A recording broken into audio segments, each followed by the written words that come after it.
Hey guys, welcome to the All Sports Pass Podcast North. My name is Eli. I am your host, and welcome to another video where today I'm going to be covering the Tennessee Vols versus Chattanooga Mocs game today. And also, guys, before we get in this video, you already know we got to start off with the verse of the day. And today's verse comes from Romans 10:9, and it says, "If you declare with your mouth Jesus is Lord and believe in your heart that God raised him from the dead, you will be saved."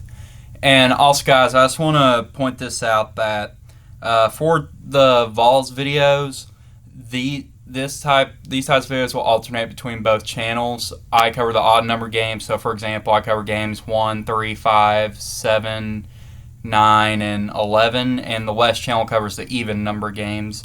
So I thought just to point that out there. Before you end this video, leave a like and subscribe for more Tennessee football content. And without further ado, let's begin. Oh, and by the way, this is my prediction. I just want y'all to know that, just so you know that this is what I think is going to happen in the game. Without further ado, let's begin.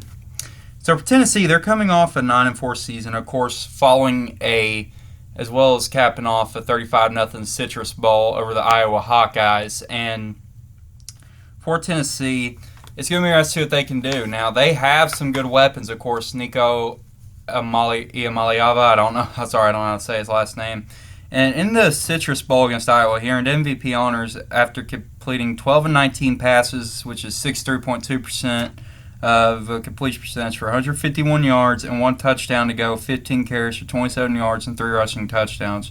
Nico showed great poise in his first career start and showcased right he was the nation's top prospect in 2023. And now, personally, here's what I'm thinking. Now, and I watched that game, and I was very impressed what Nico could do. Of course, he had 3 rush touchdowns, like I mentioned, and 1 touchdown passing. And I do think in my opinion, I think Nico is going to be a machine for Tennessee. I think that in the quarterback position, he's also got some great targets as well. And here, let me tell you a bit about him. Real quick, we have wide receiver Brew McCoy back, and we have wide receiver Squirrel White back. And here we go. Brew McCoy was a 5-star prospect and number 12 recruit in the 2019 signing class that spent the 2019 and 2021 seasons at USC. He redshirted in 2019, played in all 6 games in 2020, and did not play in 2021 before transferring to UT for the 2022 season. As a Vol in 2022, he started 12 games at wide receiver, finishing second on the team with 52 receptions for 667 yards and 4 touchdowns. McCoy started the first 5 games of the 2023 season and finished with 17 catches for 217 yards, and 1 touchdown before suffering a season-ending injury in the South Carolina game.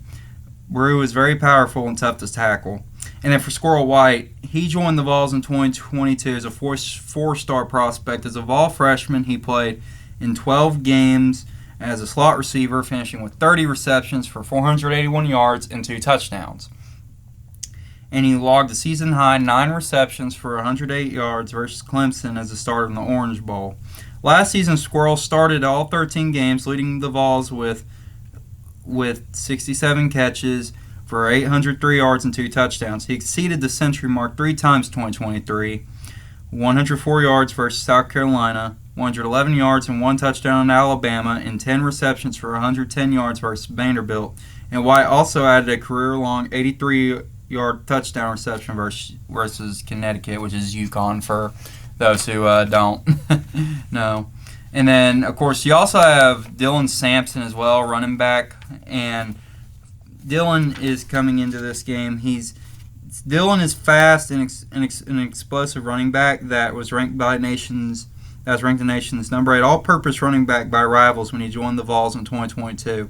So Vol freshman reserve running back, playing 10 games. He finished 4th on the team with 58 carries for 397 yards and 6 touchdowns, ranked 3rd, and 6.8 yards per carry, ranked 1st. He rushed for 131 yards on trip carries versus Vanderbilt, including a season-long 80-yard touchdown jaunt, earning SEC Freshman of the Week honors.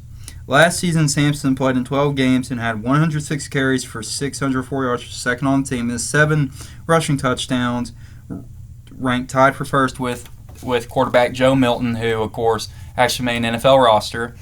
And he also added 17 receptions for 175 yards and a touchdown.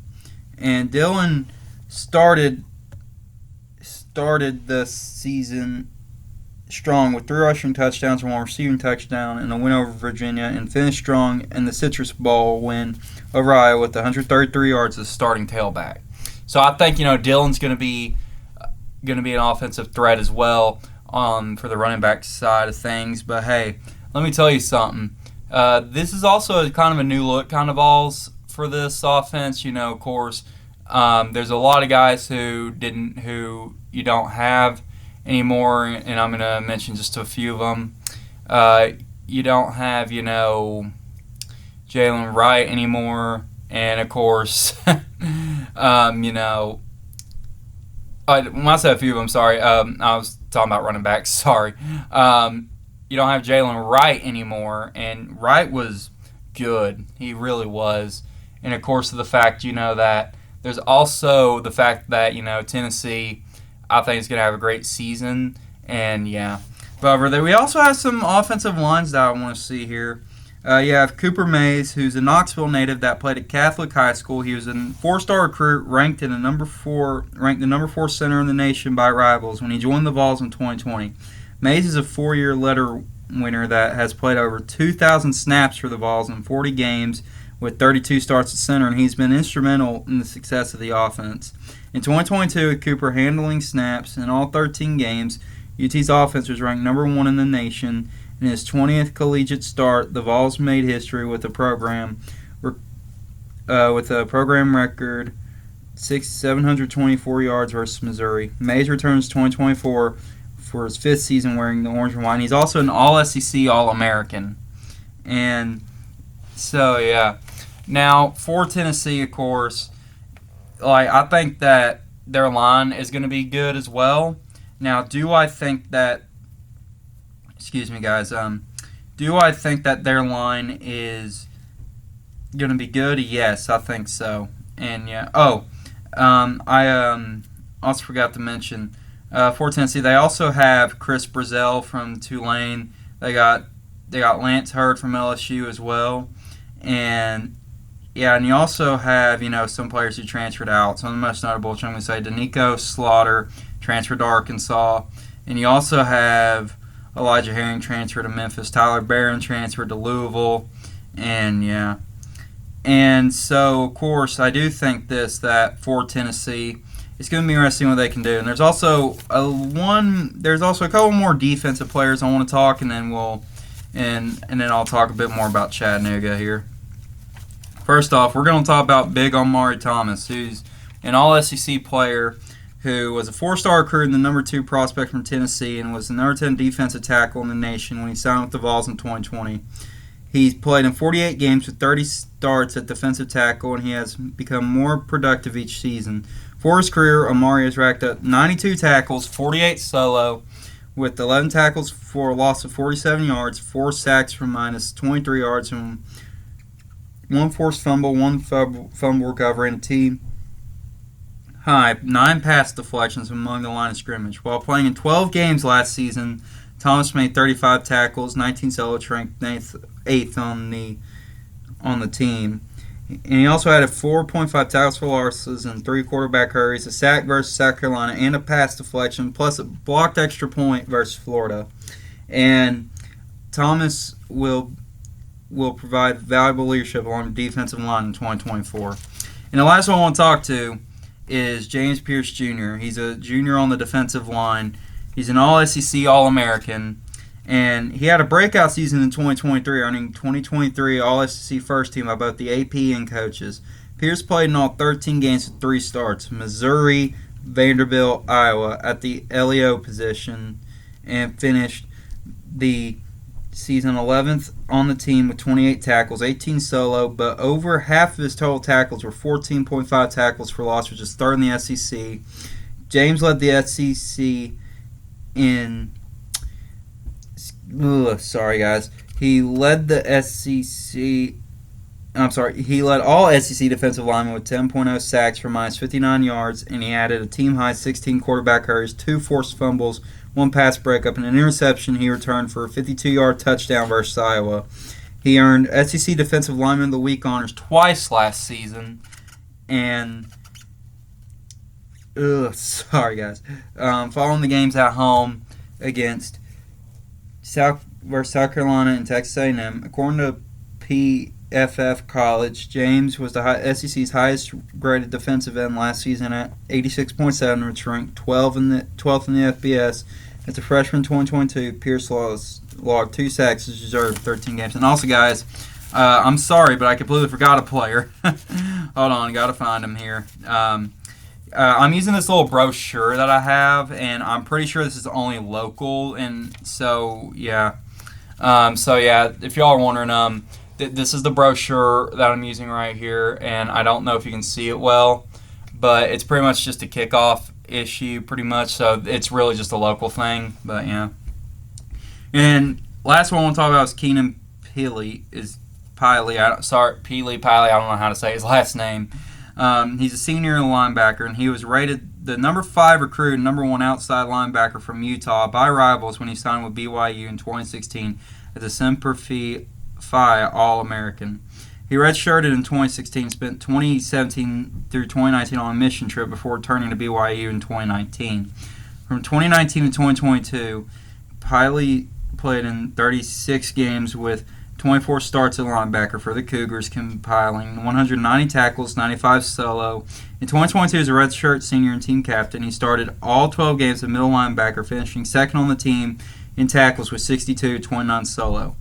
He earned his degree in December 2022 in exercise science from BYU before transferring to Tennessee, as he was granted a 6-year of eligibility from the NCAA. And as a Vol in 2023, Keenan earned the starting middle linebacker job versus Virginia and recorded 4 tackles in 29 snaps before suffering a season-ending upper body injury. And he was granted a 7th year of eligibility to play in 2024. And yeah, so I really do think this. The Vols' defensive and offensive side, of course, they've got some good players coming in. And, of course, both sides of the ball, they're going to be a bit tough to beat. And, yeah. Now, for Chattanooga, of course, coming in here, they're ranked number 9 in the FCS, which is a top 10 FCS team for those who don't know.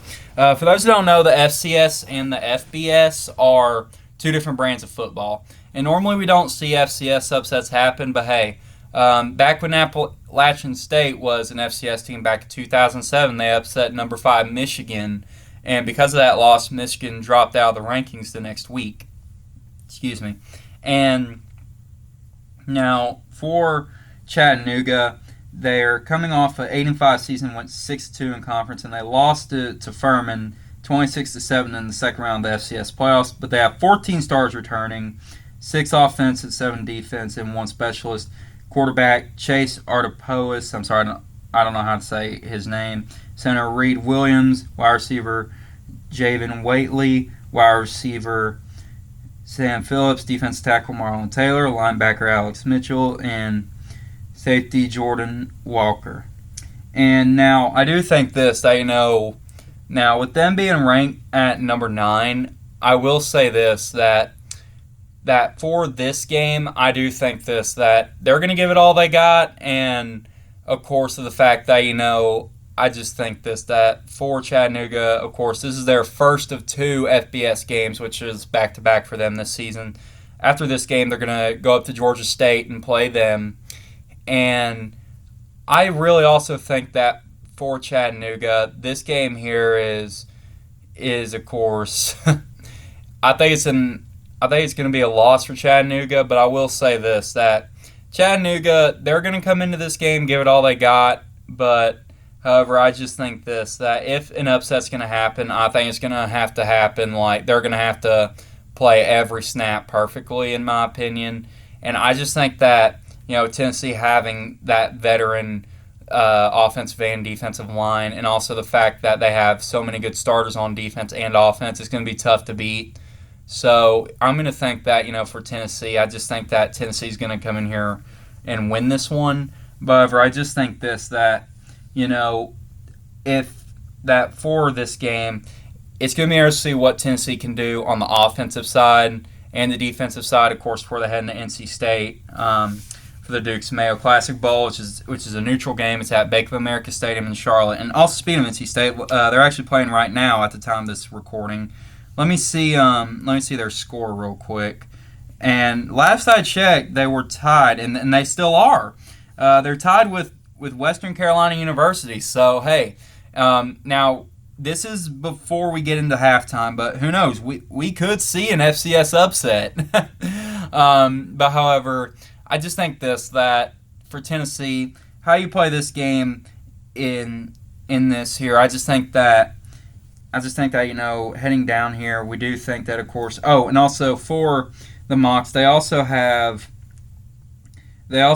Chase Artipois is transferred from UCLA, and wide receivers Javon Watley and Sam Phillips. Also, the offensive line returns 4 starters, and the defense will be strong down the center, led by tackles Quay Wiggles and Marlon Taylor. And the linebackers and defensive backs are battle-tested and will anchor to defense. The kicking game is in good hands and should be strong. But I just think that, even if you get this information, I just think, you have a bit more, defensive and offensive players with experience that are on Tennessee's team, really. So what I'm going to say is this, is that my thoughts haven't changed. I just think Tennessee's going to win this one here. And, yeah. So I do also think that, of course, heading in here, after this game, Tennessee will be playing NC State in the Duke's Mayo Bowl. And, the Duke's Mayo Classic, excuse me. I don't know why I called it a bowl for a minute. Sorry there. And if y'all are wondering, that game will not be covered by me next week. That will be covered by the All Sports Pass Podcast West channel. And, So, that's all I got for y'all tonight. If y'all like this video, leave a like, subscribe for more Tennessee football content. Keep in mind, this is my prediction. This is what I think is going to happen over the course of the season. Also, I'm still learning a little bit as well, yeah. But hey, yeah. Now, peace out, God bless, and good night.